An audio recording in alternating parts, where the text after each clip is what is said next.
సింహాచలంలో ఉన్న వరాహలక్ష్మీ నరసింహస్వామి వారి నిజ దర్శనము చూపిస్తున్నా చూడండి.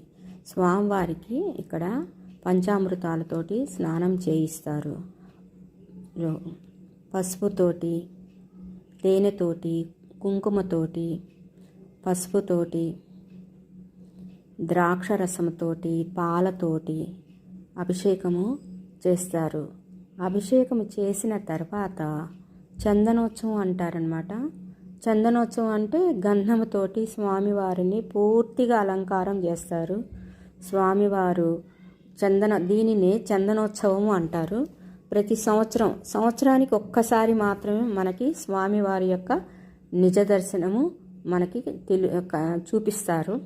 తర్వాత స్వామివారికి హారతి ఇచ్చి నైవేద్యము సమర్పించుకుంటారు.